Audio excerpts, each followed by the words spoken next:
conectarse. Entonces, le pongo en contexto, doctora, y también a los alumnos un poco para el tema de la conversación de ahora.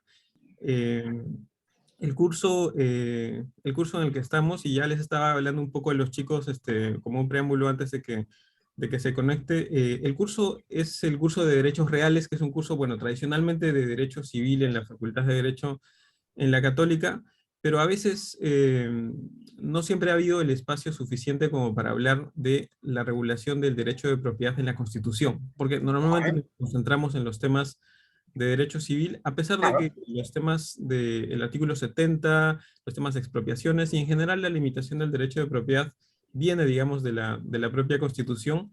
Entonces, durante el ciclo, lo que hemos hecho con los alumnos, con los grupos de alumnos, ha sido hacer un ejercicio que ha ido en paralelo a la clase, que es pensar y ponernos en los zapatos de alguien que está revisando como un constituyente el artículo 70 de la Constitución y Ya. ver qué diagnóstico y qué, si alguna propuesta de cambio tendría cada grupo respecto de ese artículo 70, ¿no? Hay, digamos, quienes han pensado hay que reformularlo de esta manera o que la cuestión de la expropiación tiene que regularse de esta otra manera, tal vez la propia limitación del derecho de propiedad tiene que regularse así, el Tribunal Constitucional ha dicho esto, o quien también, o en realidad está abierto el ejercicio para también, si es que consideramos que el artículo 70 en su redacción ahora está perfecta, se podía sustentar en ese sentido.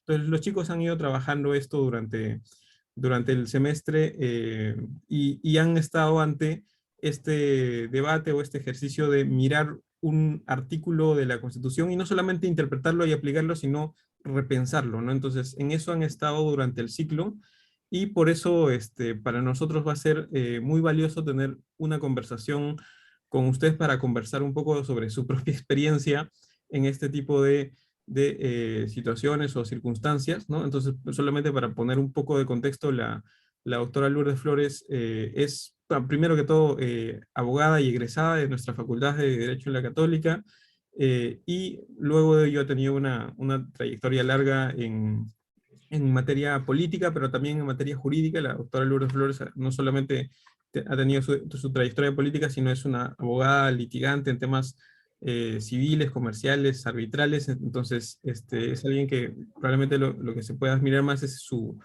conexión con el mundo profesional, además de su trabajo político, pero justamente dentro de esa su trayectoria, en el año 1993 formó parte de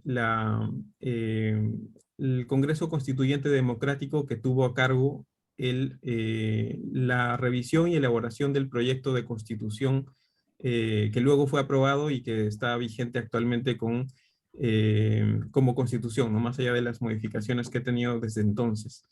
Entonces, la idea ahora era tener una conversación, digamos, de lo más abierta y horizontal posible para escuchar su experiencia, doctora. Entonces yo tenía preparadas unas 2 o 3 preguntas iniciales y luego tal vez abrirlo para las preguntas que los alumnos puedan tener. Entonces yo quizás solamente como una pregunta inicial para abrir la conversación, tal vez, doctora, si nos podría comentar un poco de los recuerdos que tenga de ese espacio, de ese capítulo que debe haber sido un capítulo bien interesante, bueno, conflictivo, complicado seguramente en su momento, pero que creo que debe haber sacado distintas lecciones de ese momento en el cual se formó el Congreso Constituyente Democrático post autogolpe y un espacio en el cual al final terminó generando un debate para la elaboración de una norma jurídica como la Constitución del 93 que está vigente hasta ahora, ¿no?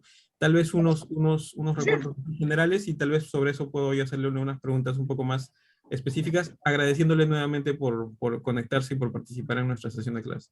Al contrario, José Carlos, amigos, muchísimas gracias. Estoy muy contenta de poder compartir con ustedes este diálogo y me parece estupendo que en un curso de Derecho Civil se trate también de tener una mirada desde el constitucionalismo económico, ¿no? O sea, las normas constitucionales en materia económica y social que a su vez son un sustento para el desarrollo de la legislación civil y de otros campos, ¿no?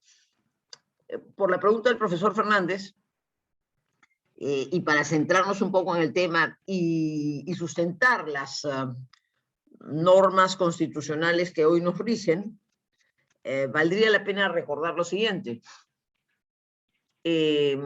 Durante todo el año, y esto es bien importante, chicos, ¿ya? Bien, por lo menos yo siempre trato de destacarlo mucho. Antes del cambio constitucional, vale decir, desde mayo del 91 y hasta abril del 92, o quizás hasta el final de la legislatura, en diciembre del 91, efectivamente, hasta el final de la legislatura, en diciembre del 91, estoy hablando antes del autogolpe, el Parlamento le dio al Poder Ejecutivo facultades delegadas. Esto es bien importante tenerlo presente. Les quiero recordar además que esas facultades delegadas se dieron con el voto, en ese momento, del APRA y de Cambio 90. El APRA en ese momento intentaba que Cambio 90, que era el partido con el que el señor Fujimori ganó en el año 90, no acusara constitucionalmente a Alan García en el caso del enriquecimiento ilícito, porque ya el de los penales se había archivado. Con esos votos se dan facultades delegadas. Los del Fredemo no votamos a favor de esas facultades delegadas. Pero ¿por qué este detalle es sumamente importante y no se recuerda suficientemente por la vehemencia política, digamos, que trajo el autogolpe? Porque yo sostengo, enfáticamente, que en realidad el grueso de la reforma económica, no digo que toda, vamos a hablarlo un minuto luego, pero el grueso de la reforma económica, lo medular, el inicio de los procesos de privatización, de liberalización de la economía, etcétera, no se dan después del golpe de Estado y mucho menos después de la Constitución del 93. Se dan en el marco de la Constitución del 79, con un conjunto, hay un libro blanco que resume todos los decretos legislativos que se dictaron, digamos, entre junio-julio del 91 y finales del 91. Y no solo eso, sino que una vez que estos fueron sometidos a al control constitucional del Congreso bicameral, Cámara de Diputados, Cámara de Senadores, yo presidía la Comisión de Constitución de la Cámara de Diputados, y nuevamente, con el voto, esta vez de quienes les habían dado las facultades, va a decir, del APRA y de la izquierda, hicieron facultades, pero el APRA sí, ¿no? Y la izquierda claramente, ellos intentaron traerse abajo todos los decretos legislativos que habían sido el proceso de liberalización. Y fuimos los del Fredemo, que no habíamos dado las facultades delegadas, los que respaldamos esas medidas, con un remanente de Cambio 90 que ya para entonces se había partido, los evangélicos habían salido y quedaron, y en una coordinación permanente con el Ejecutivo, el primer ministro entonces era el doctor Alfonso de los Heros, defendimos la reforma económica e incluso importantes normas en materia de seguridad. Obviamente corregimos la ley del SIN, corregimos el tema de los mandos militares, etc. Entonces, primer análisis que es un dato histórico muy soslayado por todas las circunstancias políticas. El grueso de la reforma económica se da con los decretos legislativos. En el año 91, librito blanco, decreto legislativo 01 a no sé cuántos, dictados en el marco de la Constitución del 79, no la del 93. Bien. En fin, eso es parte de la historia, pero para efecto de la historia económica es importante. Ya. Y las defendimos, ¿ah? Porque yo tengo un archivador, un empastadito, de todos los dictámenes que hicimos, porque claro, los artistas y los comisarios hicieron pues cientos de proyectos para tumbarse los decretos legislativos, y esos cientos de proyectos tuvieron cientos de dictámenes diciendo no procede, no procede, no procede. O sea, defendimos esa reforma económica los que creíamos en la necesaria liberalización de la economía. Viene el autogolpe. Y entonces, entre abril del 92 y diciembre del 92, el gobierno gobierna por decreto legislativo, pues no hay parlamento, nos votan a todos a nuestras casas, nos chotean. Con gran legitimidad popular, gran respaldo popular. Y con más respaldo popular de nuestros electores, a los que habían votado por Vargas Llosa y nos habían puesto a nosotros, esos eran los más fujimoristas de entonces. En ese interín, entre abril del 92 y diciembre del 92, evidentemente se consagran un montón de normas más liberalizadoras. Si las que se habían dado en el marco de primer y segundo semestre del CEP, sobre todo el segundo semestre del 91, ya habían abierto el camino, obviamente se terminan de dar el marco normativo más liberalizador en el marco, o pudiendo hacerlo el gobierno por decreto legislativo.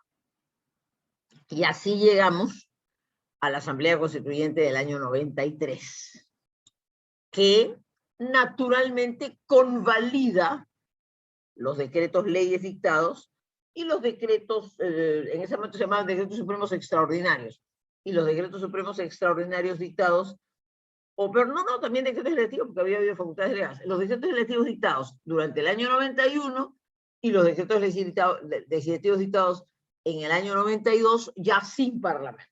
Naturalmente la Constitución le da el marco que valida, que ratifica, pero yo dejo constancia que es un ex post y que en el marco de la Constitución del 79 se pudo hacer una reforma liberal, porque la Constitución del 79, si bien tenía normas más contradictorias, tendía a equilibrar más, digamos, un modelo más liberal, no era pues tampoco un límite para poder llevar adelante las reformas fundamentales. Yo, presidente de la Comisión de Constitución, tengo firmados 10, 12, 15, 20, no sé cuántos libros, tengo un archivadito de libros, de un libro de dictámenes en que hemos dicho esas normas son constitucionales. Y más bien hemos choteado las de la APRA, las de la izquierda que querían tomarse. Muy bien. Llegamos entonces a la Constitución del 93. En el debate previo, por ejemplo, un instituto como uno que lideraba, en paz descanse, Carlos Boloña, se llamaba el Instituto de Libre Mercado, auspicia que la Constitución elimine el modelo de la economía social de mercado y consagre un modelo de economía de mercado, pura. Lo social perturba, no le da claridad, no se sabe bien qué es, etc. No me quiero escapar de esta charla, pero por supuesto si en el diálogo surge la pregunta lo hacemos con mucho detalle, pero solamente dejaré sentado el concepto. La noción de economía social de mercado es una noción traída de la experiencia alemana, no así consagrada en la Ley Fundamental de Bonn. La Ley Fundamental no tiene una norma que diga que el modelo económico alemán es la economía social de mercado, pero fue el modelo económico impulsado bajo la administración de Konrad Adenauer después de la Segunda Guerra Mundial, convocando para ese propósito a una serie de economistas liberales, Erhard, Eucken, Repke, etc., que sin embargo consideran, inspirados en una escuela de pensamiento que se llama el ordoliberalismo de la Escuela de Friburgo, que junto con el mercado como principal asignador de recursos, debe haber un orden jurídico y un orden político que sirva de límite, que sirva de control y que ordene, ordoliberalismo, que ordene el funcionamiento del mercado. Y que cuando hay lo que los liberales luego han llamado, los economistas luego han llamado las fallas del mercado o evidencias de no poder competir, el orden jurídico o el orden político intervienen para garantizarlas. La noción es la noción de una competencia perfecta. El consumidor gana si en el mercado hay competencia, porque esa competencia es la que permite la mejor fijación de precios, del libre precio de la oferta y la demanda, y garantiza calidad y precio en beneficio del consumidor. Ese es en esencia el planteamiento. Pero hay una combinación. Eucken, por ejemplo, que era uno de los grandes defensores, dice que hay, perdón, Erhard dice que tiene que haber una combinación entre la libertad y la justicia, ¿no? Le llama la fórmula irenarca eso. En fin, ya. Obviamente, eso que se puso en la Constitución del 79 también merecería toda una conversación independiente. Los más liberales dicen, no, eso hay que volárselo, el tema social no tiene sentido, hay que ir a un régimen más liberal que simplemente diga que el modelo económico es una economía de mercado. Pero eso en realidad se queda en la propuesta inicial de una ONG, de un instituto como este de libre mercado que Boloña propiciaba, y de otros. A la Asamblea Constituyente, Carlos Torres y Torres Lara, presidente de la Comisión de Constitución, ya lleva un texto que hablaba de economía social de mercado. Pero evidentemente, aunque el artículo 115 de la Carta del 79 y el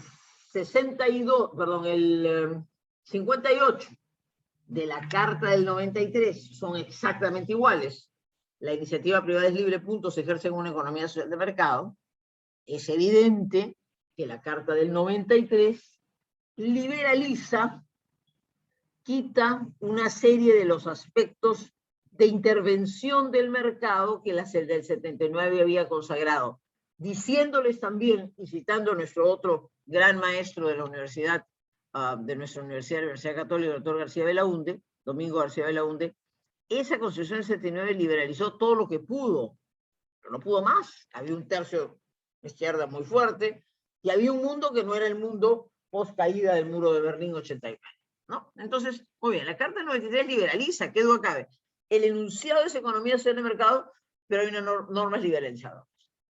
Para el tema que nos ocupa, evidentemente el artículo 70 y la expropiación. A eso volveremos, no me detengo porque seguramente vamos a conversar preguntas con mucho detalle. El previo pago de indemnización justa y preciada, la eliminación de toda forma de pago retardado, en bonos, etcétera, etcétera. No quiero detenerme, vamos a entrar luego de esas preguntas.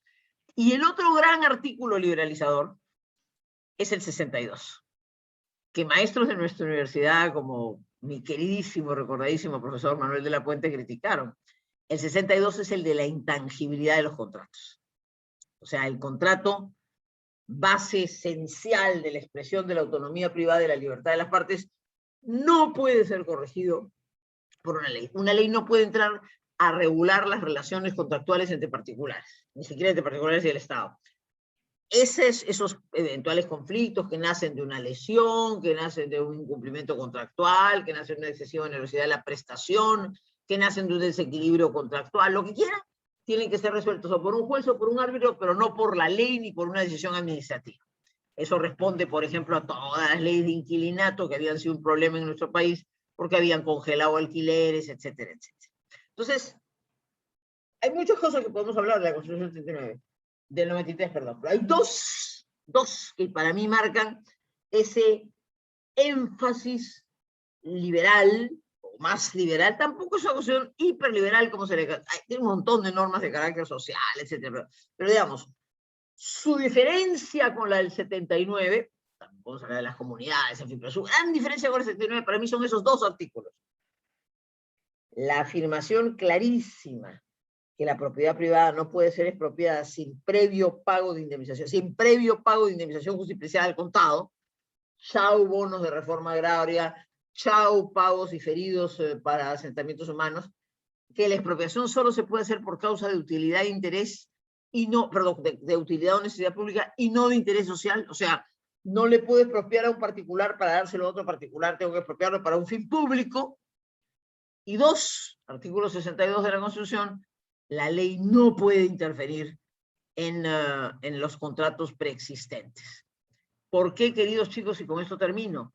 Esta defensa es una defensa típica de instituciones liberales, porque si hay dos instituciones heredadas del Código Napoleónico de 1802, en un curso de Derecho Civil como el que están, son la propiedad y el contrato. Esas son las manifestaciones más duras, más clásicas, más firmes de un liberalismo jurídico.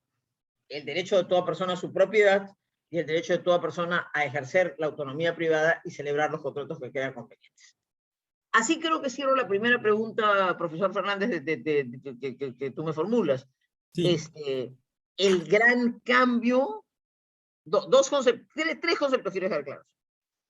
La liberalización de la economía se hace en el marco de la Constitución del 79. Una parte muy importante. Eso nadie lo dice, nadie lo quiere recordar, porque el Parlamento fue la obstrucción. Mentira, el Parlamento defendió esa reforma. La defendimos los que no habíamos dado facultades delegadas y no habíamos votado por Fujimori, pero que apoyábamos a Vargas Llosa, o sea, Acción Popular, el PPC y Libertad, con un puñado de gente que quedó de Cambio 90, que la verdad eran más o menos sombreritos actuales, o sea, decían poco o nada, ¿no? Y en cambio nosotros llevamos la voz fuerte para la defensa de esa liberalización. Vino el autogolpe, la ley, la Constitución del 93 consagra el conjunto de decretos, convalida el conjunto de decretos legislativos liberalizadores y se dicta la Constitución del 93. Dos cosas destaco: la intangibilidad del contrato y la intangibilidad de la propiedad o la expropiación limitada con el previo pago de indemnización justa y preciada y no en armadas. Y el tercer capítulo de la novela es la interpretación que el TC hace del texto constitucional, que también en un análisis constitucional no se puede evadir. La sentencia Nesta Abrero, 008, 2013 ITC. Porque esa sentencia al punto que nuestros profesores y queridos amigos, Baldo Cresalja y César Ochoa, cuyos libros de Derecho Constitucional, acá tengo el mío, el más reciente, Derecho Constitucional Económico, no pueden dejarse de leer, ellos sostienen que esa interpretación había producido una mutación constitucional. Yo no creo eso, ¿eh? Yo creo, mi tesis es sobre la economía social de mercado, mi tesis de maestría, yo no creo eso, yo creo con mi profesor español, Díaz Reborio, que es una interpretación evolutiva, es una interpretación que va marcando la evolución de la Constitución, pero la verdad es que el TC retorna a las normas del 93 un contenido social que sostiene, se inspira en el principio de dignidad de la persona humana, artículo primero, y en la concepción de un Estado social y democrático de derecho. Así que ese es el contexto, creo que ahí nos hemos ubicado. Eso es lo que hace la Constitución del 93 en grandes rasgos en materia económica, a pesar que mantiene el rubro de la economía social de mercado. Y el TC, en su sentencia de febrero 008-2003 a ITC, ha vuelto a darle, de alguna manera, o ha rescatado o ha destacado otros ingredientes de carácter social para hacer una interpretación conforme, unitaria de la Constitución, partiendo del artículo de apertura de la dignidad de la persona humana y de la noción del modelo sociopolítico consagrado por la Constitución de un Estado social y democrático de derecho. No sé si con eso, José Carlos, contesto alguna pregunta. Sí, muchas gracias, doctora. En verdad es bien interesante porque la Constitución del 93 normalmente se toma como un parteaguas hasta simbólico, pero bien interesante como para explorar más ese periodo previo en el que tal vez dentro de la propia Constitución del 79 seguramente algunas reformas liberales se hicieron y se podían haber hecho también, entonces como para seguir investigando por esa línea. Pero como mencionaba, nos llevo un poco en la conversación ya un poco más al artículo 70 y al tema de propiedad, ¿no? En el caso del artículo 70, y ahí, digamos, hay una redacción que se tiene del artículo 70 respecto de la propiedad, respecto de la expropiación, ya como en el caso de la sentencia Néstor Obrero del TC, en el caso del derecho de propiedad también es algo que ha ido mediatizándose con la sentencia de la regalía minera del 2004, que habla de la función social de la propiedad también, pero sería interesante escuchar un poco de los debates o de las consideraciones que se tuvieron sobre eso, y si puedo agregar también, porque en el ejercicio que han tenido los alumnos, han estado conversando del tema de fondo, sí, pero también el ejercicio les ha pedido mirar las propias redacciones de los artículos, el ver incluso dónde se pone la firma y dónde se pone la exposición de motivos y cómo se redacta.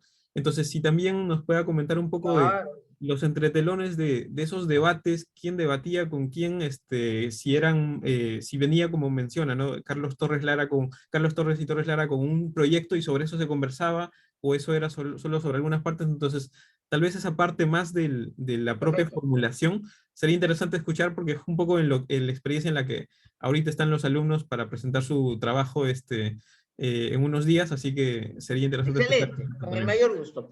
Hay que remitirse al debate, por supuesto, constitucional, donde están las posiciones, pero yo les voy a recordar un poco el intríngulis parlamentario, ¿no es cierto?, que es lo que queremos conversar. Muy bien. Primero tengan presente que la propiedad no solo es el artículo 70, sino es un capítulo dentro del título económico.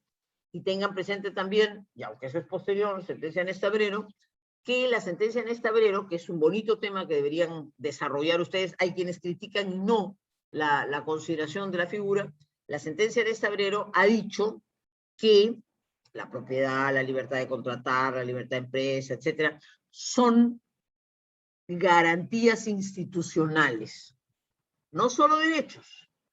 Todas las constituciones liberales, chicos, todas, pueden liberalizar la del 23, la del 39, la del 56, la del 60, también las constituciones sociales del 20 y del 33, todas inequívocamente han consagrado, artículo segundo, toda persona tiene derecho a la propiedad. O sea, el Perú como república nace reconociendo el derecho a la propiedad. Hay una discusión sobre la propiedad de las comunidades, el Bolívar en un momento las liberaliza, después se ha regresado a la protección de las comunidades, también por eso podemos hablar que también es una innovación destacada. Pero en fin, el derecho a la propiedad como un derecho fundamental está consagrado en todas las constituciones. Yo llamaría todas las constituciones liberales del siglo XIX, las constituciones sociales del 20 y del 33, y por supuesto en las constituciones que tienen capítulos económicos o que tienen constitución económica del 79 y el 93. De modo que esa primera parte del derecho de propiedad es inviolable es una reafirmación de lo que la propia Constitución consagra en el artículo 2, cuando dice que toda persona tiene derecho a la propiedad. ¿No es cierto? Artículo 2, inciso... La inviolabilidad de la propiedad.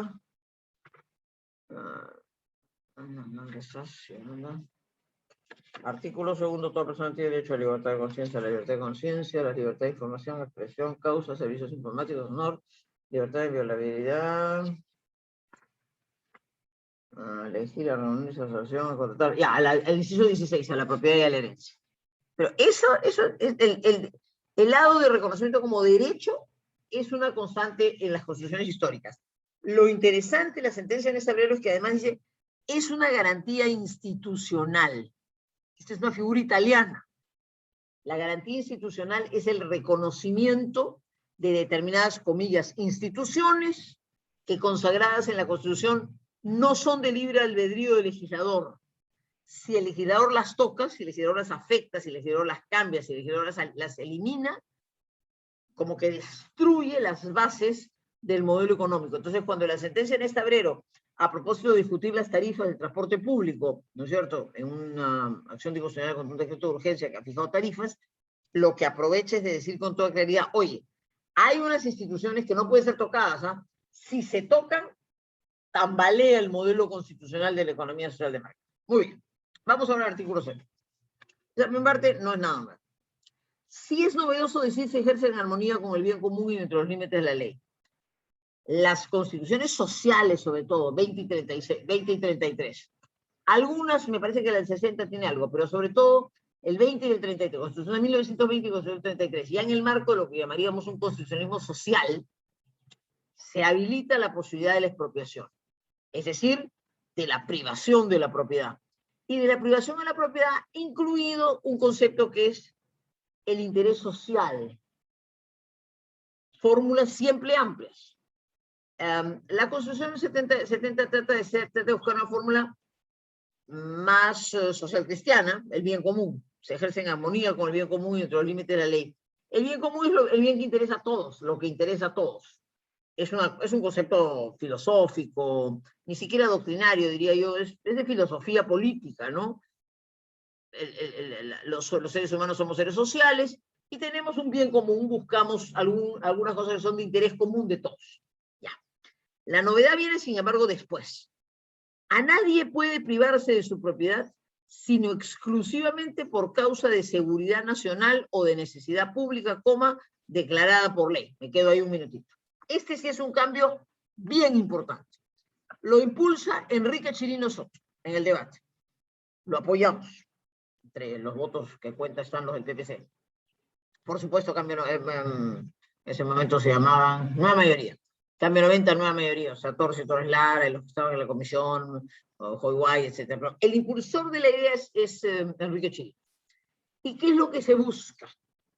Si ustedes revisan este texto en comparación con el del 79 y el del 33 y el del 20, la expropiación podía realizar, o sea, la privación forzosa, la obligación de transferir forzosamente la propiedad por un particular ante una acción del Estado, podía darse por causa de necesidad o utilidad pública, la carretera, en fin, la circunstancia X de interés de la colectividad. O el interés social. El interés social suponía que un privado podía ser privado de su propiedad para adjudicársele a otro privado. Verbi y gracia, reforma agraria y todo lo que fue el proceso de asentamientos humanos. Muchísimos asentamientos humanos en las ciudades del país, Lima y otras, se sustentaron en ocupaciones, violentas o no violentas, sobre terrenos de propiedad privada. Se quiso también hacer lo propio con algunas formas de esto que le llaman renovación urbana, o sea, sobre todo inquilinos que vivían en viejas viviendas precarias y se querían hacer procesos de renovación urbana, etcétera, etcétera. En todos esos casos se dijo, a ese propietario que ya no ejerce un dominio real que no ejerce posesión sin duda, que tampoco, bueno, a veces si eran inquilinos había un pequeño fruto, pero que en general no es un propietario que tiene un dominio sobre esa propiedad porque esa propiedad está ocupada por un tercero que la ha instalado para fines de vivienda, en aras al interés social, a propietario privado se le priva de la propiedad para dárselo a BCDE, normalmente un conjunto de personas, inquilinos, ocupantes, integrantes de asentamientos humanos, de la cooperativa, etcétera, etcétera, etcétera. Interés social, privación de la propiedad de un privado para pasársela por razones de interés social a otros particulares. Eso está prohibido con la Constitución del 93. Ya no cabe expropiación forzosa para que A le venda a B. Es verdad que en los procesos de regularización de propiedad que COFOPRI desarrolla luego, tiene un capítulo destinado a resolver muchísimos problemas de ocupaciones de terceros en áreas de propiedad privada. Pero como podrán apreciar, ahí se buscan entonces fórmulas arbitrales, negociaciones directas, etcétera, porque estrictamente privar a la propiedad, a la sucesión del terreno de 2.000 metros que tiene en Barrios Altos, para que eso se entregue, o en Villa María del Triunfo, para que eso se entregue a los pobladores, eso ya es inconstitucional. La Constitución ha eliminado la expropiación por causa de interés social y la ha limitado a los genuinos casos de interés de la colectividad, la carretera, el reservorio, en fin, lo que se necesita hacer para poder beneficiar a la comunidad en su conjunto. Primera cosa. Segunda cosa importante en este tema, y previo pago en efectivo de indemnización justipreciada, que incluya compensación por el eventual perjuicio. Este es otro segundo cambio medular. Las constituciones sociales, la del 20 y claramente la del 33, y también la del 79 lo mantiene, permiten que, si bien la regla sea, cuando hay una causa de necesidad de utilidad y en su momento de interés social, puede el propietario ser privado de la propiedad mediante un acto de ius imperium del Estado que le quita la propiedad, el Estado está obligado a resarcir, a indemnizar, a compensar el valor de esa propiedad. Pero las constituciones del 20 y del 33 y también la del 79 permiten que en casos de, en su momento se hablaba de remodelación urbana, pero sobre todo reforma agraria, por ejemplo, para fines de reforma agraria, quepa la posibilidad de pagar en bonos y en armadas. Discusión que en el Perú de hoy subsiste con los bonos que fueron pagados en el año 69 o en los años siguientes para expropiar con fines de reforma agraria y que hasta hoy se discute cuál es el valor al que debe pagarse esos bonos que perdieron todo valor por la inflación. Eso se acabó con la Constitución del 93. La Constitución del 93 no te permite expropiar por armadas. La privación de la propiedad es una privación de la propiedad que se decreta la necesidad de utilidad, acto de ius imperium del Estado, luego viene una venta forzosa y finalmente tiene que haber un valor previo a la expropiación. Si este valor previo no se da, esa expropiación revierte. El Estado no puede quitarte la propiedad para un fin de interés o necesidad pública si previamente no te ha pagado el valor de la indemnización justipreciada. Previamente al contado, ya no en bonos, ya no en títulos, no, al contado. La ley de expropiación que desarrolla esta norma establece a su vez una primera etapa en que se puede conciliar el valor y si no se concilia el valor de expropiación se va a un arbitraje para que el arbitraje determine el valor de la expropiación y nuevamente para que la expropiación se materialice hace falta que haya este previo pago de indemnización justipreciada al contado y en efectivo. La eliminación de todo pago en armadas. Este es un cambio sustantivo con relación a la Carta del 79. Evidentemente es parte de un proceso de defensa de la propiedad, que yo también secundo, y es consecuencia de un proceso, sobre todo el de reforma agraria, hoy 70 y 30, 50 años después y no resuelto del todo. Hoy día en el Perú e internacionalmente tenemos un arbitraje ante el CIADI en que se discute cómo pagar los bonos. Hay algunos, nunca se llegó a determinar exactamente cuánto es el monto, el Estado ha hecho ha debido hacerse un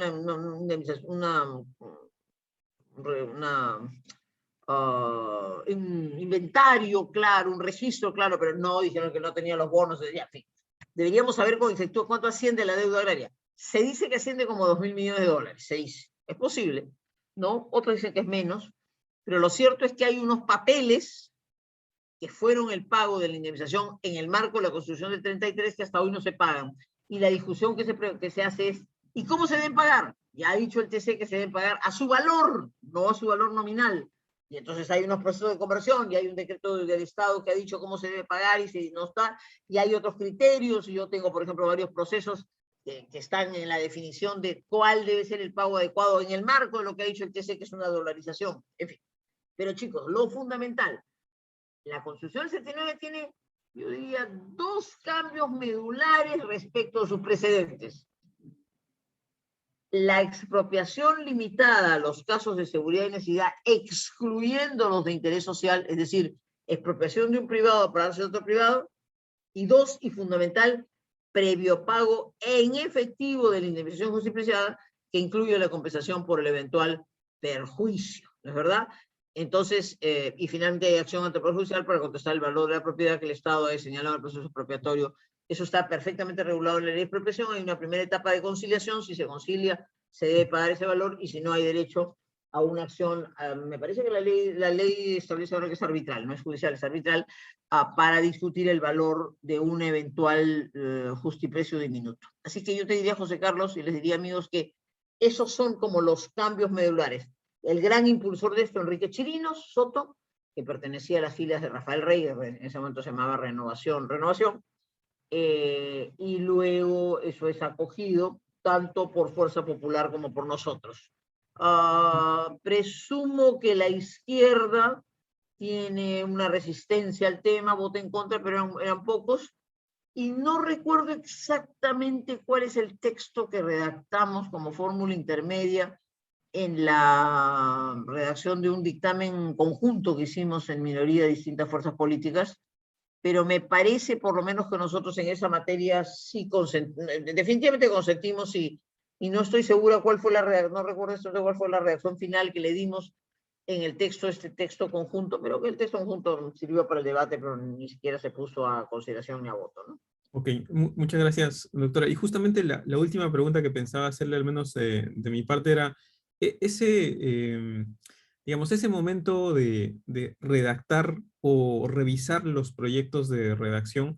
Creo que ha sido bonito recrearlo en el contexto de la clase, porque hay muchos momentos en donde, en el caso de los grupos de los alumnos, han tal vez redactado algo un poco más detallado, ¿no? Pero luego había el pensamiento de debería estar a este nivel de detalle en la Constitución, o eso tendría que ir para las leyes, y eso a uno le hace pensar en que una Constitución de todos modos no puede llegar a tanto detalle considerando la vocación de permanencia que tiene para más tiempo, ¿no? Entonces, ahí la última pregunta que yo pensaba hacerle, no necesariamente incluso sobre el artículo 70, sino cómo era el debate entre los miembros del CCD, pero específicamente de la Comisión de Constitución, si había una suerte de conciencia digamos, la permanencia y la larga vida que probablemente iba a tener ese artículo que discutían, o esa palabra tal vez, ¿no? O esa forma de redactar, y cuántas negociaciones hubo ahí para tratar de reflejar los distintos, digamos, intereses, opiniones y Excelente. temas que puede haber en estos artículos. ¿Cómo era esa parte más de la mecánica de discusiones, de deliberación, que es al final de lo que se trata, pues, una asamblea constituyente, ¿no? Entonces, esa parte Bien, como para dar buenísimo, un poco buenísimo. de... Ujú. Ese es un tema permanente. Gracias, José Carlos. Buenísima la pregunta. Miren, yo por supuesto pues estaba en la universidad como ustedes, ya era militante del PPC, pero estaba en la universidad como ustedes cuando se daba el debate de la Asamblea Constituyente. Alguna vez fui a algunos debates, otros los seguí, no se seguía tanto por televisión, pero yo creo que los constituyentes del 79, que fueron de primerísimo nivel, o sea, estuvo lo más graneado del APRA, estuvo lo más graneado del PPC, estuvo lo más graneado de las izquierdas, ¿cierto? Con posiciones, además, un mundo pre caída del mundo de Berlín, o sea, un mundo ideológico, ¿no? mundo donde los debates, si ustedes leen los debates de la Constitución del 79 son interesantes porque son bien ideológicos, o sea, hay toma de posición en razón de unas ideas bien fuertes, ¿no? De carácter ideológico que inspiraban la posición, y de hecho los tres grandes bloques, la socialdemocracia del APRA, el socialcristianismo del PPC, y la pluralidad de izquierdas marxistas, de izquierdas, ¿no? No había, pues, como había en nuestra universidad, en mis tiempos uno lidiaba pues con los todos rojos, ¿no? Pero con los marxistas leninistas prosoviéticos, con los pro-chinos, con los pro-albaneses, con los trotskos, ¿no? Los trotskistas que habían quedado ahí, ¿no es cierto? ¿Qué más habían? Albaneses, los chinos, por supuesto, ¿no? Todavía yo no agarré sendero, ¿no? O sea, yo salí de la universidad en el 82, ¿no? Ya había, pero pequeñito, ¿no? Ya después comenzaron a aparecer grupos más radicales, y entonces al interior de la izquierda habían los zorros y los libios, ¿no? Unos que justificaban de alguna manera la acción de Sendero, otros que hablaban de la trenza que había que desde la sociedad hilvanar, ¿no? Y un pata como Barrantes que se desmarca de todo eso y dice, no, que hay que hacer un deslinde claro con Sendero. En fin, eso ya es parte de la ideología, pero todo eso déjenme contarles, chicos, que cuando estaba sentado con ustedes, esos eran los debates, ¿no es cierto? Uno veía a los debates de las aulas, ahí en el A1, en el A2, en letras, y te parabas y discutías con un rojo, debate bien ideológico. Bueno, muy bien. Eso era la Constitución del 79. Y entonces, pero además se venía de una experiencia muy lesiva de derechos fundamentales.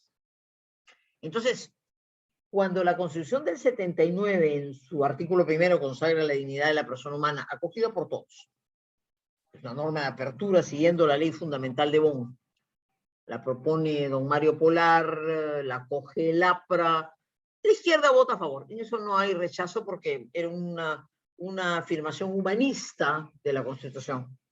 Luego viene un detalle de derechos amplio, quizás excesivamente detallista. Había necesidad de hacerlo, ¿no? A nadie puede pegarse la nacionalidad. Sí, pues claro, Velasco había declaró apátridas a Hoyos Sores, exministro y embajador de la UNDE, y alguien más, ¿no es cierto? Nadie puede deportarse del país, ¿no es cierto? Nadie puede ser expulsado del territorio nacional sin causa que lo justifique. ¿Cuánta gente había sido deportada? Entonces, hay un catálogo de derechos bien detallado.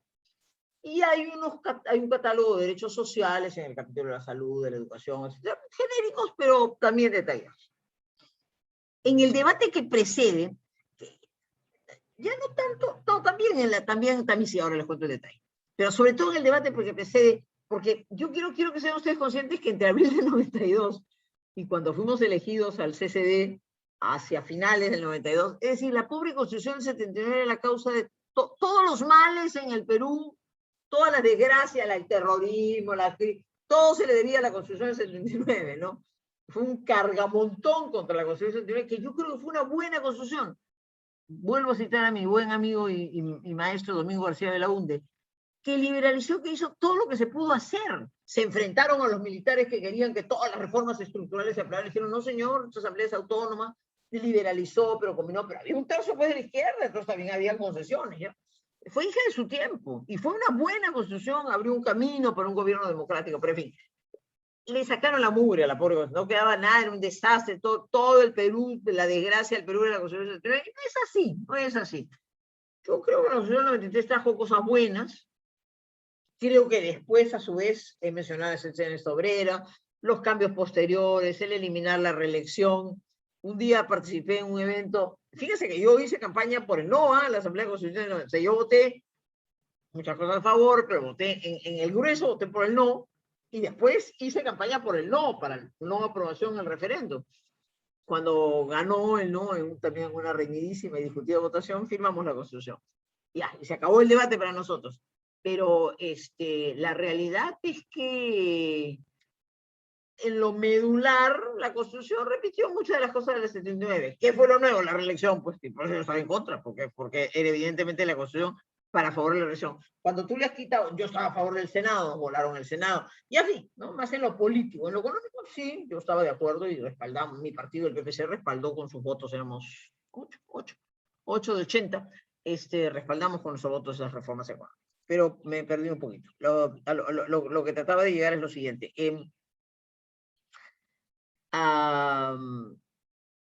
Unas ideas fuerza, diría yo, sobre todo publicitaria, ¿ya? Hay que eliminar una constitución reglamentarista. Era casi un dogma, ¿no? O sea, la Constitución tiene que tener pocos artículos, la Constitución americana dura 200 años, tiene principios generales, la jurisprudencia la desarrolla, entonces... Y yo me acuerdo que en un momento eso fue tan claro y tan grosero, por ahí debe estar en el debate, que un buen día habíamos aprobado, no sé, pues 150 artículos, y un buen día Carlos Torres vino y dijo, no van a ser 80, pero con tijeretazo, así, cha, porque querían menos artículos. O sea, sí, tienes razón, José Carlos, que había una especie, y ese a mí me pareció un debate irracional. Yo no digo que la Constitución tenía que tener 300 artículos, ni 200, tenía que tener los que quisiéramos, porque considerábamos que eran derechos que debían ser desarrollados. Pero hubo un cargamontón por el número de artículos, por el exceso de reglamentarismo, y se mocharon. No me acuerdo, de verdad, de un día para otro, si allá habíamos aprobado en la Comisión de Constitución, creo que hasta en el Pleno, y un día se planteó una reconsideración y se bajaron 60 artículos con nuestro voto en contra. Pero ¿por qué, señor? Porque la Constitución no puede ser tan reglamentarista. Y juntaron artículos, o sea, sí había eso. Muy bien. Yo no estoy de acuerdo, el problema no es el número, no es el número de artículos, o sea que tiene que tener el número de artículos que corresponde. Lo que sí es muy importante, y recomiendo leer el trabajo del profesor Díaz Reborio, La Constitución como texto abierto, la Constitución abierta, lo que sí hay que tener en cuenta es que las normas constitucionales, y en particular las de carácter económico y social, tienen que ser fórmulas abiertas. Los españoles, los alemanes, en sendas sentencias del Tribunal Constitucional español y alemán, han dicho que la Constitución es neutra. Hablan de una neutralidad económica. Tampoco yo creo eso, pero es la tesis constitucional y hay doctrina muy vasta que dice las normas constitucionales tienen que ser neutras. ¿Por qué? Porque se supone que no dictas una constitución para que un solo gobierno o un gobierno de un solo signo gobierne. Las constituciones tienen que tener la flexibilidad necesaria para que en democracia gobiernos de signos distintos, sin salirse del marco constitucional, le puedan dar contenido. Por eso es que yo creo que no era imposible con la Carta del 79 llevar adelante una reforma económica liberal. Yo creo que era posible, yo creo que había la flexibilidad. Por eso es que con la Constitución del 79 se paró la estatización de la banca, a pesar que había una norma que decía que el Estado, por causa de interés social, interés nacional, puede intervenir en la economía, porque se consideró que eso era violatorio del derecho de propiedad y de la libertad de empresa, en el marco del 79, que luego dijeron que era una cuestión comunista, radical. No. Yo creo que las constituciones tienen que tener ese carácter abierto. Y voy a contestar luego esta pregunta interesantísima que ha hecho Alison Brigitte Mesa sobre un derecho a la vivienda. Ahorita hablamos de la vivienda. Ya. O sea, en otras palabras, contestando la pregunta del profesor Fernández, sí es verdad que en el debate del 93 había una especie de casi prejuicio. Tiene que tener menos artículos. No puede ser tan detallista. Las constituciones tienen que tener conceptos generales. Sí, no, sí, yo creo que tiene que tener conceptos generales, también tiene que tener límites claros. Una constitución en ese campo sirve o para determinar un quehacer del Estado, que también puede estar establecido, o un no hacer del Estado, una protección del individuo, de la persona, natural o jurídica, frente a las intromisiones ajenas. Pero lo que no debe ser, pues, es claro, hay muchas cosas que hay que dejar a la ley. Se enumera el concepto, se establece el concepto y la ley la desarrolla. Y eso da flexibilidad para que en la interpretación que el Congreso hace de esa norma constitucional puedan haber un margen, tiene sus límites, pero hay un margen de posibles interpretaciones. El gris, queridos amigos, la verdad, es el color dominante en el derecho, porque no hay pues blanco y negro, hay una gama de alternativas que tiene sus límites. Tampoco puede decir, bueno, donde dice no, no puede decir sí, pues no. Nuestro querido y recordado, ustedes ya creo que no le han enseñado, maestro Mario Pasco, Cosmópolis, profesor de Derecho Laboral, nos solía decir en la clase, chicos, ¿cuáles son las fuentes del derecho? Entonces uno decía, pues la ley, la constitución, la ley. O sea, no. La fe de ratas, ¿no? Porque cuando una norma dice, sí se puede, fe de ratas al día siguiente, donde dice sí se puede es no se puede, ¿no? Entonces, claro, ¿verdad? Con fe de ratas en el Perú hemos modificado barbaridades, ¿no? Ya, no se trata de eso, eso es una distorsión. Pero yo creo en la fórmula abierta. La Constitución es una fórmula abierta. No creo en la neutralidad. Yo creo que siempre tiene un tinte. Por supuesto, esta Constitución tiene un tinte ideológico, claro que sí, tiene una orientación la mayoritaria. El desarrollo legislativo que un determinado gobierno hace, sí, neutrales no, yo creo que es una interpretación sensata, acorde a la Constitución, pero basada en la lógica y en la orientación que un gobierno le da. Pero sí es verdad, José Carlos, que en el debate hubo el ánimo de recortar número y que se fuera lo menos detallista posible. Y en ese segundo aspecto yo sí estoy de acuerdo. Una constitución no puede ser pues el reglamento, digamos, de funcionamiento del Ministerio de Salud, ¿no? O sea, hay cosas que corresponden, para eso hay una jerarquía normativa. Lo que sí tiene que ser es principios claros, abiertos, en su posible interpretación. Si no, queridos amigos, queridos alumnos, ocurriría que cada 5 años tenemos que cambiar la Constitución, pues, ¿no? O sea, cambia, y eso no es así. Una Constitución tiene que ser amplia y dentro de su amplitud puede tener matices y puede estar sujeta a cambios. Yo, por ejemplo, en la circunstancia actual, para no ocultar mi posición, que además es pública, por supuesto estoy absolutamente en contra de una asamblea constituyente, de un cambio radical de la Constitución, pero no me niego a que se conversen al interior del Parlamento temas puntuales, inclusive estos álgidos, en que se podrá poner el debate de usted. A mí no me parece pues que el artículo 70 de la Constitución haya eliminado el interés social. A mí me parece que sí debería ser muy bueno que con las constituciones del 20, del 33 y del 79 haya pago por no. Se discutirá. Eso es un debate democrático y hay legítimo derecho a plantearlo y se expondrán las razones por las cuales eso no es conveniente, etcétera. Pero claro, una constitución tiene que tener una cierta capacidad y flexibilidad para su interpretación por tendencias políticas, que en un pluralismo democrático es lo que naturalmente debe ocurrir.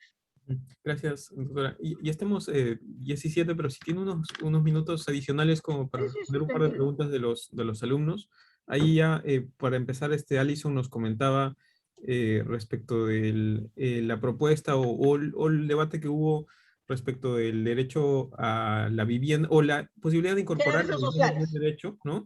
Y no sé si tal vez para recoger también alguna pregunta de alguno de los otros estudiantes, como para que podamos recoger algunas y nos pueda comentar la doctora. Me gustaría contestar esta porque me parece que es bien importante, Alison. Gracias, Alison, por tu pregunta, porque eso es parte del debate de hoy, ¿ya?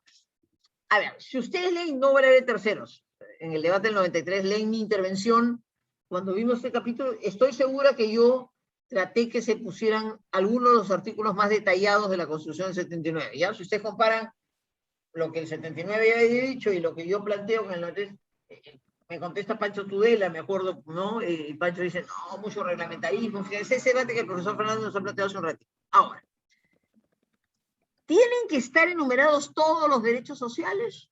No. ¿El que no lo estén significa que no tienen amparo? No. Porque la pregunta tiene un aspecto genérico y uno más específico en cuanto a la vivienda. Yo creo, a despecho de lo que sostienen los críticos de la Constitución del 93, que tampoco esta Constitución es hiperliberal. Si ustedes leen a Carlos Torres, defensor, digamos, en sus libros, él es el presidente de la Comisión, es el que lleva el peso cantante. Él es el peso cantante y Enrique Chirinos el gran alfila. O sea, Enrique Chirinos va marcando el paso en una serie de cosas y el fujimorismo se ampara en él. Era el vicepresidente de la Comisión, pero la verdad es que Enrique iba marcando el derrotero en muchas cosas por su experiencia y porque los fujis lo apoyaban, además les interesaba mucho que fuera Enrique Chirinos el que propusiera muchas cosas. Algunas muy sensatas, algunas fueron más debatibles y no necesariamente todas se aprobaron. Pero en fin, entonces, volviendo al contenido social, es posible. A ver, creo que en la lógica de los más liberales del régimen, en una constitución que aspiraba a ser más liberal, porque acusaba de todos los males, a partir precisamente de su denominación de economía social de mercado y de su espíritu socializante, le endilgaba todos los males a la constitución del 79. Entonces sí, un Hoy Guay es una persona que cree que hay que liberalizar la economía y hay que dejar muy pocas cosas. Ya. Sin embargo, yo no creo que, siendo justo, se puede decir que esta Constitución ha eliminado un rol social del Estado. Y permítanme demostrarlo con una serie de normas, y hablamos luego de vivienda, ¿ya? Primero, con el artículo 58.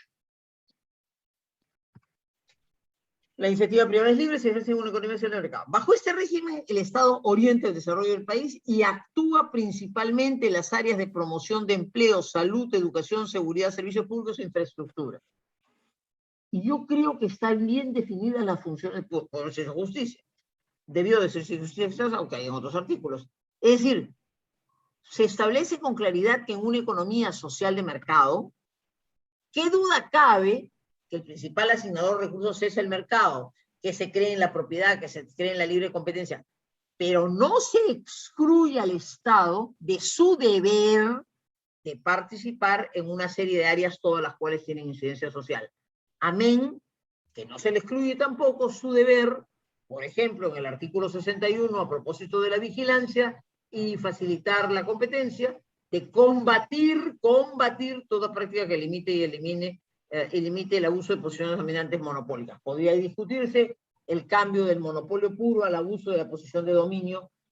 Ese podría ser otro matiz ideológico, filosófico, doctrinario, pero lo que quiero decir es, el artículo 58 no excluye al Estado de su deber de cumplir con una serie de funciones sociales. Que ha fallado la gestión pública es otro tema. Que la pandemia ha revelado cómo es que, habiendo tenido un crecimiento económico importantísimo, los recursos no han contribuido a mejorar sustantivamente los servicios públicos, ese es otro caucao. Pero que la Constitución le da un marco jurídico de obligación de hacer al Estado en materia social, no me cabe la menor duda. Y si vamos luego, ahorita te contesto, Cintia, tu pregunta sobre la vivienda. Ya, ok, la vivienda adecuada. Ahorita eso contestamos la vivienda ya. Un minutito antes de contestarte, entiendo tu pregunta, pero quiero aprovechar tu buena pregunta para tocar el tema general. Entonces, ahora, por ejemplo, se discute el tema de la salud. Oh, yo quiero que la salud esté como un derecho. Vamos a ver, ¿es verdad que no está como un derecho? Miren ustedes, artículo 7. Todos tienen derecho a la protección de la salud, la del medio familiar y la de la comunidad, así como el de contribuir a su promoción y defensa. Ya, ¿qué cosa es lo que no les gusta? El derecho a la protección. ¿Quién quiere el derecho a la salud? Que se diga, pues. Pero el derecho a la protección de la salud es el derecho a la salud, que se complementa, ¿no es cierto?, con el artículo 9. El Estado determina la política nacional de salud. El Poder Ejecutivo norma y supervisa su aplicación. Es responsable de diseñarla, conducirla de forma plural y descentralizarla para garantizar a todos el acceso equitativo a los servicios de salud. Eso, pues, es el derecho a la salud. El Estado reconoce el derecho universal a la seguridad social para su protección frente a contingencias capilares y para la elevación de la calidad de vida. El Estado garantiza el libre acceso a las prestaciones de salud y a pensiones a través de entidades públicas, privadas o mixtas. Entonces, díganme, a mí me parece que eso está regulado, el derecho a la salud. No es que esté planteado la salud como un servicio público, no, está planteado como un derecho. Todos tienen derecho a la protección. Ahora, ¿quieren eliminar la palabra protección para todo el derecho a la salud? Díganlo, no pasa nada, pero es obvio que la norma está consagrando un derecho de la persona humana a la salud y está consagrando una serie de acciones que el Estado debe realizar para que la salud se garantice. Me parece que es lo mismo con la educación. La educación tiene como finalidad de desarrollo integral de la persona humana. El Estado garantiza y reconoce la libertad de enseñanza, los padres de familia tienen el deber, etcétera, etcétera. La educación, nuevamente, me parece que también está consagrado el derecho a la educación. En cuanto a la vivienda, efectivamente, querida Cintia, ¿no? ¿El nombre? Alison. Alison. La vivienda ha sido consagrada dentro del medio ambiente, ¿no? O sea, en el artículo 19... Claro, la vivienda no se recoge en general en No, está así. En a la paz, la tranquilidad, definir, y así como gozar de un ambiente equilibrado y adecuado al desarrollo de su vida. Claro. Sí, no hay efectivamente un artículo expreso sobre la vivienda. No, mira, si alguien lo plantea, yo no votaría en contra. ¿Por qué no? Sí. Sí, porque el catálogo de derechos sociales, esto de los derechos sociales es bien interesante. Contesto tu pregunta, tienes razón, no está expresamente consagrada. ¿Eso significa que no hay un derecho a la vivienda? Creo que no. ¿Puede desarrollarse? Sí, no veo porque no pasaría nada si se hace. Y si se recomendara un inciso, yo lo incorporaría sin ningún problema. Quiero hacerles ver, chicos, que en materia de derechos sociales, recordando seguramente sus clases de filosofía política o de filosofía del derecho, estamos ante lo que Dworkin llama pues los mandatos de optimización, ¿no? O sea, son normas que no son de aplicación inmediata. Son derechos, ¿ah? Primero son normas. En segundo lugar, son derechos. Son exigibles. Los españoles no te dan amparo frente a eso. El Tribunal Constitucional peruano ha sido mucho más concesivo. Tiene incluso sentencias exhortativas en materia, ¿no es cierto?, de derechos sociales. Pienso en la sentencia de los pacientes del SIDA, por ejemplo, ¿no? Pero a mí me gusta esta teoría que habla, pues, que en materia de derechos sociales, que son derechos, cuyo tratamiento es normativo y jurídico, son derechos exigibles, hay lo que se llama una protección multinivel, ¿no? O sea, no necesariamente el que tengas una acción concreta para garantizar que se destinen los recursos está protegido.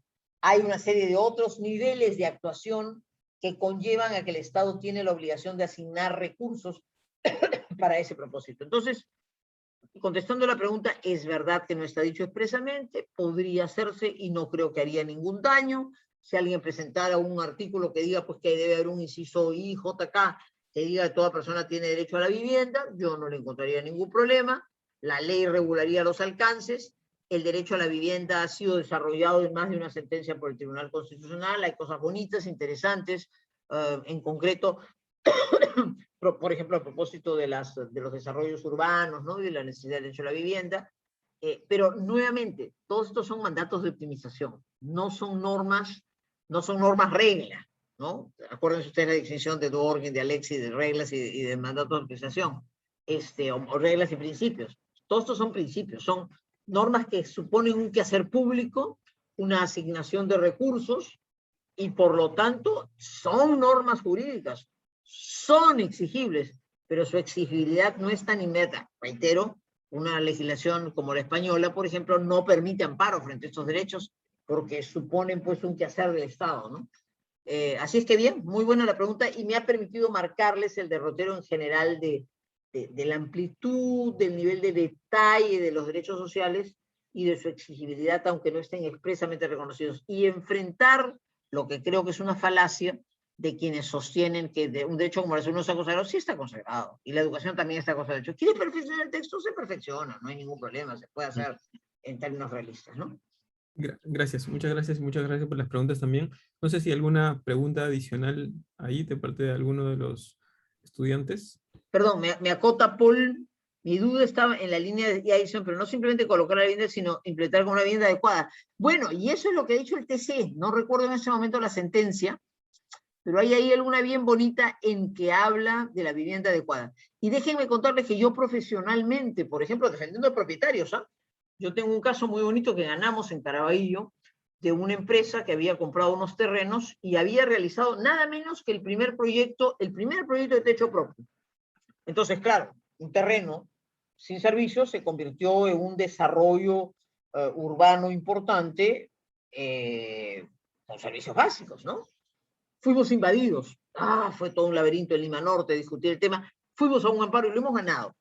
Y entre los argumentos que nosotros decíamos era un poco eso, o sea, justamente lo que me comentaban, que la función social de la propiedad. O sea, yo no soy señor, estoy defendiendo una propiedad privada que ha sido atacada por una mafia, que justamente lo que no va a permitir que la propiedad cumpla su función social, y una de las manifestaciones es la vivienda adecuada.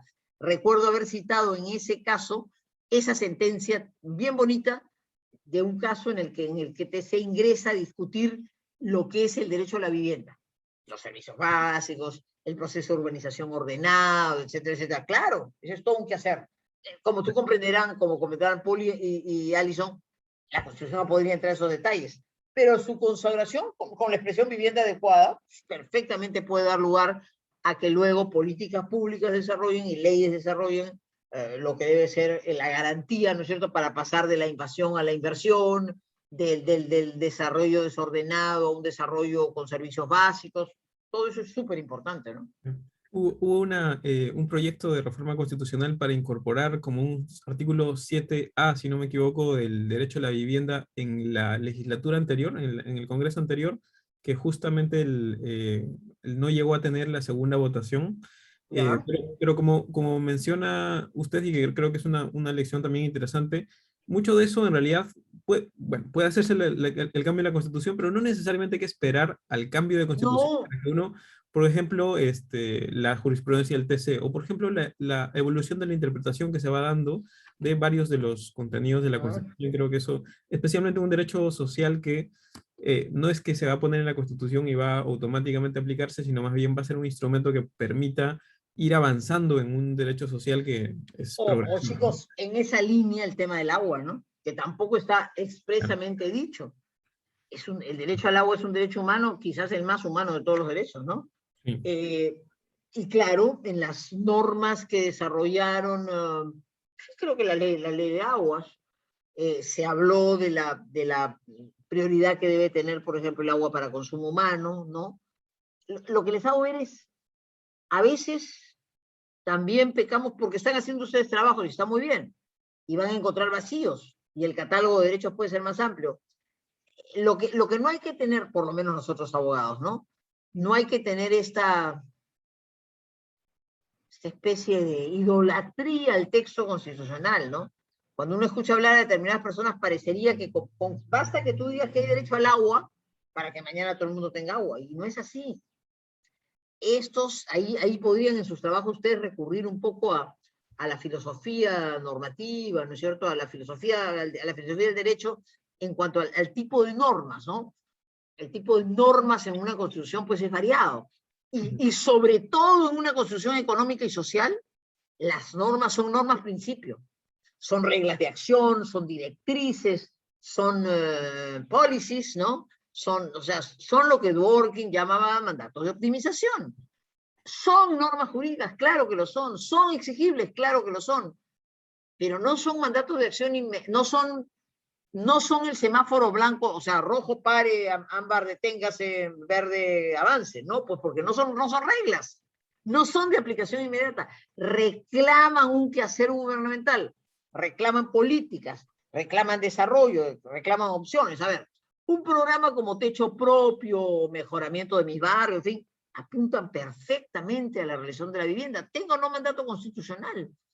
En estricto, bastaría que uno diga en términos generales que toda persona tiene derecho a una vida adecuada, ¿no es cierto?, en condiciones de salubridad adecuados, para que todo eso comprenda esas enormes carencias que en nuestro país existen, qué duda cabe, y que no se van a resolver porque un texto constitucional lo diga, se van a resolver por políticas públicas y por la asignación de recursos que prioricen ese objetivo. El agua y el desagüe, pues cómo no va a ser un objetivo nacional, y ese es paso número uno para una vivienda adecuada. Pero muy bien, me parece muy interesante que se analicen esos temas. Gracias, doctora. Y tal vez una última pregunta. Rafael, que ha levantado la mano. Adelante, Venga. Rafael. ¿Tú? Sí, buenos días, ¿qué tal? Quería hacer una pregunta en cuanto a este tema que estamos hablando, de estas normas como mandato de optimización, que no son al final unas normas de acción inmediata que se le exige al Estado, y claro, tienen un nivel de exigibilidad, creo que como que se ampararía en el principio de progresividad, Sí. pero este tipo de normas directrices se han estado amparando, bueno, al menos el Estado peruano se ha estado amparando mucho o durante mucho tiempo en ese tipo de principios, ¿no?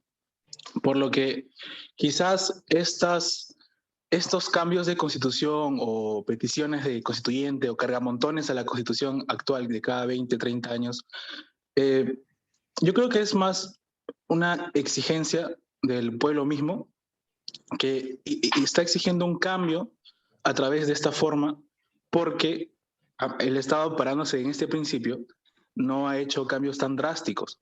En cambio, al darse este cambio de constitución o una constituyente, se siente políticamente como un cambio, un aire fresco. Entonces, ya después vemos que al final, la verdad, no ha habido tantos cambios, pero a lo que voy es, quizás debería haber un órgano que sea más permanente y pueda, vigilar proyectos de 10, 15 años en cuanto a avances en estos derechos directrices, ¿no? Como la salud o la vivienda, y quizás no solo esperar a que algún congresista se le ocurra o que el TC declare un estado constitucional de las cosas para que exhorte a algún ministerio a poner un plan de 5 años, ¿no? Sino que hay un órgano que se dedique a ese tipo de cosas específicamente y que no estemos cada 20, 30 años cambiando la Constitución, buscando un cambio radical. O sea, no sé si es que, no creo que exista. Bien, Rafael. A ver, muy interesante, Rafael. A ver, creo que te has tocado varios conceptos muy importantes. Has dicho, en realidad, que esta búsqueda, como tú dices, cada cierto periodo de tiempo, el hastío, las carencias, o sea, la demanda política y social, el pueblo las invoca, que tu apreciación fue el pueblo las reclama. Yo ahí, pequeño matiz, creo que el pueblo no lo reclama. Algunos políticos convierten esa realidad de carencias en un discurso político que tiende a decir, cuando cambie la Constitución, esa realidad va a cambiar. Y creo que esa es una demagogia, además de, lo digo entre futuros colegas, un modo poco sensato de defender lo que creo que los abogados tenemos que defender como regla básica de convivencia. A nosotros, al derecho, se le imputa muchos males y no se le reconoce el principal rol que creo que el derecho tiene, que es la convivencia pacífica en una sociedad.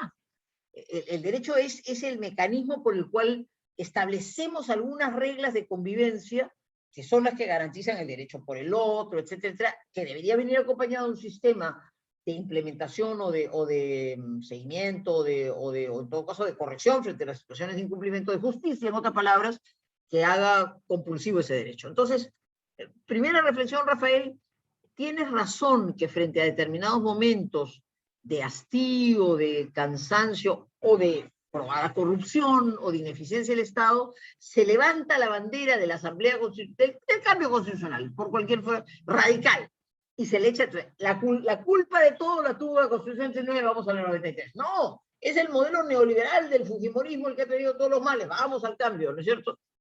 Yo creo que nos toca ordenar un poquito más la sociedad peruana. Primer punto. Segundo punto, muy importante lo que acabas de plantear. Hay una institución, o sea, tú dices, ¿cómo podría crearse un mecanismo más objetivo de seguimiento concreto de metas? Porque en todos estos derechos sociales, queridos amigos, hay objetivos. ¿Cuántas familias tienen agua y desagüe? ¿Cuántas necesitan agua y desagüe? ¿Qué plan de desarrollo para que estos millones de familias que no tienen agua y desagüe lo tengan? ¿Qué puede hacer el Estado? ¿En qué puede convocar a la iniciativa privada? ¿Cómo fortalezco acciones comunitarias para que se desarrollen, no sé, en costos más baratos? ¿Cómo comprometo a los alcaldes para que ayuden pues a la construcción de zanjas y eso abarate los costos? No sé. O sea, pero acá estamos hablando de metas concretas. ¿Qué hemos visto en la pandemia? Hay una carencia absoluta de servicios de emergencia de alto nivel, UCIs. Nos falta oxígeno. ¿Qué cantidad de plantas de oxígeno tengo que tener para proveer del oxígeno? Y es buena la norma que se dictó por la cual el oxígeno tenía unas calidades excelentes, pero que no eran, parece que las indispensables para el consumo humano que podía hacerse, etcétera. Para eso lo va a hacer el Estado, va a convocar a la iniciativa privada. Entonces yo sí creo que ese podría ser el verdadero objetivo de un CEPLAN. No llenarnos de tomos, de diagnósticos, de seguimiento, de control. Y hay una segunda institución que en más de una oportunidad, aspirando a una función pública, yo he dicho que a mí me gustaría cumplir. Fíjense, cuando se debatió el capítulo presupuestal, nuevamente Enrique Chirinos, pero yo misma contribuimos, creo, a diferenciar dos momentos. Hay uno al que se le da toda la importancia, el que viene ahora, noviembre, diciembre. ¿Cuál? Se supone que el debate presupuestal es así. Primero dicto dos leyes, la de endeudamiento y la de financiamiento. O sea, ¿de dónde va a venir la plata para poder financiar el presupuesto? ¿Cuáles son mis metas tributarias? ¿Me voy a endeudar? ¿No me voy a endeudar? Tal. Luego viene la ley de presupuesto. ¿Qué cosa es la ley de presupuesto? Es la ley de asignación del gasto público. Ya, ahí comienza, pues, Sandro Mariate, en paz descanse, su senadora populista, decía que las pequeñas granjerías, cada congresista comienza a meter mi pueblito, ya. Y no, pero en general la ley de presupuesto debe decir, voy a asignar estos recursos con estas prioridades, ¿no? Y bueno, la desgracia es que luego se asignan unas habilitaciones presupuestarias, o sea, usted tiene derecho a gastar hasta tanto, termina el ejercicio y se ha gastado el 40 o el 50% de ese presupuesto que se concibió en una autorización de gasto X. Pero hay un tercer momento que nadie se acuerda, no le da cero importancia, que se debería dar en la legislatura de abril o mayo, que se llama la aprobación de la cuenta general. ¿Qué es la aprobación de la cuenta general? Nadie le da importancia a ese debate. En los años que participaron, un adefesio. Ese es muy importante. El Ejecutivo tiene que ir y decir, el año pasado me autorizaste a gastar 100. ¿En qué he gastado? Rindo cuentas, pero con números objetivos. Nadie, porque la ejecución presupuestaria es un desastre. Un desastre. O sea, la habilitación presupuestaria es, oh, sí, ahorita, no se olvide mi puente y el artículo 38 y el 44 y pasa para acá. Ya. A la hora que tú miras cuánto han ejecutado, Juan Carlos Seguri, que era un parlamentario nuestro, solía hacer unos trabajos de seguimiento. Oye, estabas en octubre y estaban en el 30% de lo gastado, ¿no? Les pasa lo mismo a los alcaldes, no gastan la plata, entonces el último año comienzan a cambiar calles y es el desastre. El próximo año, que es año electoral, estamos fregados porque todas las calles están cerradas, porque todo el mundo gasta al último momento. Entonces, yo sí creo, Rafael, que tienes razón. Debería haber mucho más estricto cuidado en el seguimiento de políticas públicas. Y lo que es más importante, en qué logras con los recursos que has recibido, que esa es la eficiencia presupuestal finalmente. O sea, ¿cuánto dinero me das y cómo lo puedo gastar? ¿No? En ese sentido, entonces, también los cambios de alguna manera en la contratación pública pueden ser útiles.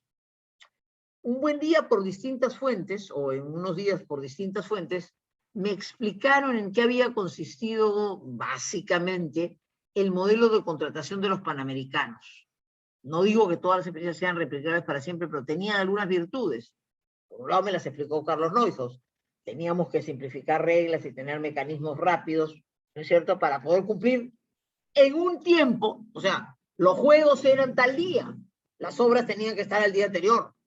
Después de eso ya no me servía. Si el velódromo no estaba, ya no me servía para la competencia. Si el estadio no es cierto, entonces tenías un día fijo en que la obra tenía que estar hecha. Razón por la cual, tomando el modelo británico, establecieron un sistema, establecieron unas dispute boards. Entonces los problemas que había no paraban la obra, iban al dispute board, y avanzaban. Ya, fue un mecanismo interesante. Yo creo que eficiente. Y a su vez una abogada, compañera mía de clase muy distinguida, me dijo, Lourdes, el sistema es muy bueno. Soy consciente que para cumplir en determinada fecha, inexorablemente, a veces la obra sufre un incremento. Y sufre un incremento porque, claro, yo tengo que contratar más gente, o sea, me doy cuenta, y yo tengo mi penalidad brutal es si yo no llego a determinada fecha. En consecuencia, tengo que, ¿no es cierto?, invertir más, etcétera, etcétera. Entonces, las provisiones que se hacen, las provisiones que se hacen tienen que incluir esas situaciones inesperadas. Pero fíjense ustedes que es interesante, porque es un sistema por el cual tú te pones como meta a tal fecha haber logrado ese objetivo.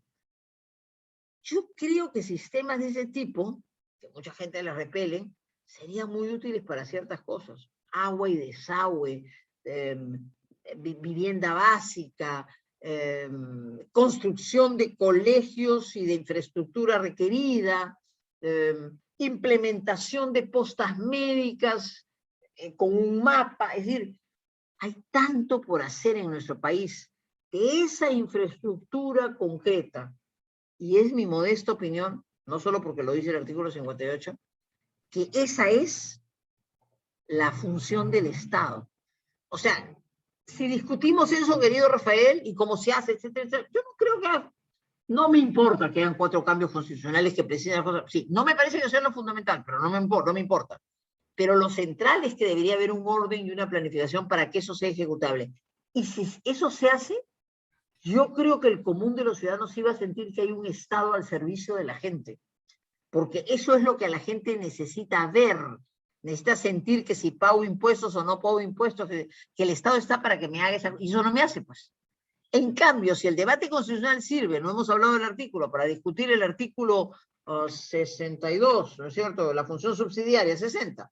Solo por ley el Estado puede realizar subsidiariamente. Entonces comenzamos un gran debate si el Estado debe o no debe ser empresario, y entonces sale la línea aérea de bandera y la no sé qué, la no sé cuánto, nos perdimos. Porque la línea aérea de bandera no le cambia la vida a la gente, lo cual no quiere decir en mi concepto, por ejemplo, que la FAP realice vuelos de aéreos cívicos con una regularidad y que se le pague por eso, porque me parece justo que a Purús, que es la puntita en el límite con Brasil, donde ya hoy día hay un aeropuerto y donde salir de Purús es carísimo, pueda darle un servicio, o que podamos facilitar los sistemas de transporte de las carreteras. Yo me he tenido que ir a Santa Rosa, en Iquitos, para no soplarme, que ando un poco fundida de la columna, 13 horas en una lancha desde Iquitos, me he ido Lima, Bogotá, Bogotá, Leticia, Leticia, y he cruzado una lanchita al pueblo de Santa Rosa. Eso no puede ser, ¿no es cierto? Y la gente no tiene que depender de Tabatinga y de Leticia para poder... Entonces, hay cosas que se pueden hacer y son cuantificables. Yo creo, querido Rafael, que el problema no es la Constitución. Me parece muy interesante, quizás el seguimiento ordenado de objetivos presupuestales mucho más concretos, y eso reclama mente un poquito más ordenada, ¿no? En eso quizás los abogados no somos los mejores. Deberíamos tener gente que nos haga esos, ¿no?, cuadritos de metas, chac, chac, chac, chac, chac, ingenieros que nos vayan marcando, y usted apure, y que los abogados contribuamos con un sistema jurídico, un sistema legal de contratación que ayude a que eso sea. Pero la pregunta es muy interesante. Chicos, y si todo esto lo aportan, caray, eso me parece muy importante, me parece, porque ese es el debate de fondo. Estamos en un ámbito académico, están ustedes formándose para ser abogados. No puede ser pues el debate barato y chacharachero de hay que poner un artículo que diga que todo el mundo tiene derecho a la salud y eso va a resolver el problema de la vida. No es así, pues. Corrijamos lo que hay que corregir. Mucho más sensato es un proyecto constitucional de 5, 10, 15 artículos bien puestos en que se discuta y luego de acciones concretas públicas que los hagan eficientes. Pero para eso, por supuesto, hay que tener mente clara y eficiencia en la corrupción, ¿no? Y de todas maneras, hay una cuestión de que la Constitución, claro, lo vemos como una norma, pero a veces es el objeto de mucha atención política dentro de Sí. los procesos sociales y políticos, y creo que está bien saber que hay esa dinámica, nosotros abogados, aun cuando nosotros nos ocupemos de la parte jurídica de las normas, así que creo que un poco de la conversación ahora y las preguntas han mostrado eso, así que creo que es una lección valiosa para los alumnos. Estamos un poco con la hora, entonces, y quiero ser considerado con el tiempo de ustedes, doctor, así que solamente yo creo que a este momento agradecerle por su espacio, por el tiempo que nos ha dado, y darle unos aplausos virtuales de parte de todos. Creo que ha sido bien interesante y más bien creo que va a ayudarle a revisar y repensar un poco la conversación de los chicos en la sesión, y ya más bien yo con los chicos, yo luego ya las cuestiones administrativas ya les comento, así que solamente Oye, un no, agradecimiento y te fuerte felicito, a... y lo felicito, José Carlos. Yo dictaba en la Católica un curso bien bonito, ya no sé si se llama seminario de integración, ¿no? Los Sí, seminarios de integración son buenos porque le permiten a uno mirar, usted está mirando derechos reales, ¿no es cierto? Está mirando propiedad, posesión, etcétera, pero están dando un marco más amplio, o sea, de dónde nace este derecho. Hay mucha jurisprudencia en el tema que hemos tocado, propiedad del TC, que es bien interesante. Si quieres, se las comparto. Yo tengo unas filminas, te las paso con mucho gusto. okay. Porque la evolución que el TC ha hecho en materia de propiedad, yo, por ejemplo, yo dicto una maestría de la San Martín este curso, de hecho, consejero económico, ¿no? Y entonces, ¿qué es lo que toco en el capítulo de propiedad? Comienzo haciéndoles ver cómo el TC tocó el tema de propiedad casi en la lógica de un juez civil, ¿eh? O sea, protejo la propiedad porque todo el mundo tiene derecho a usar, disfrutar y disponer. Ya, esa fue la primera etapa. Después fue evolucionando, entonces fue diciendo, oye, el tema del registro, el colegio de notarios de Junín, la acción disconstitucional sobre el tema del arquitecto. Y terminó, digo yo, mi evolución, en la sentencia Tres Islas, en que se alude a la propiedad comunal. Entonces hay una lógica distinta, cómo debo proteger la propiedad, etc. Entonces, es bien, se dijo que la posesión no tenía amparo constitucional, se dijo que las concesiones no tenían amparo constitucional. Entonces, está muy bien, porque yo creo que en la vida, mi experiencia profesional me hace ver que, por ejemplo, en la vida profesional, en algunas ocasiones, sí es útil recurrir a ese marco de protección constitucional de la propiedad, que no es lo mismo que el propietario que plantea una acción de reivindicación. Hay ciertas cosas que vale la pena darles un enfoque constitucional. Y me parece que es interesante y que además se expliquen. O sea, todavía esto hubiera sido más interesante si miraran 79 Código del 84. El Código del 84 se adecúa en mucho a lo que la Constitución del 79 planteó. Y hace una serie. Ya 84-93, o sea, el Código no ha sufrido tantos cambios en base a la Constitución del 93, porque quizás no lo necesitaba tampoco, ¿no? En contratos sí quedó derogado pues, un artículo que permitía la intervención del Estado en materia de seguridad, con el espanto y crítica de nuestros profesores, pero claro, esa fue una norma liberalizadora, fortísima, nuevamente Enrique Chirinos, ¿no? Pero en fin, oye, los felicito, me parece que ha sido súper interesante y ojalá les haya dado algunas luces para sus trabajos. Los felicito. Gracias, doctora. Sí, ahí el trabajo lo hemos acotado un poco para que se pueda hacer dentro del semestre, pero ahí sin comprometerle para nada, pero igual el resultado del trabajo que van a hacer los alumnos, igual se lo voy a hacer llegar para que tal vez ahí Pero tenga la con mano y todos, nos con pueda dar todos, algunos todos. comentarios. Así que muchas gracias, Estupendo. doctora. Y Muchas gracias a ustedes, felicitaciones. Un beso grande. Gracias. Chao, gracias. Gracias a todos. Ya nos vemos en la siguiente.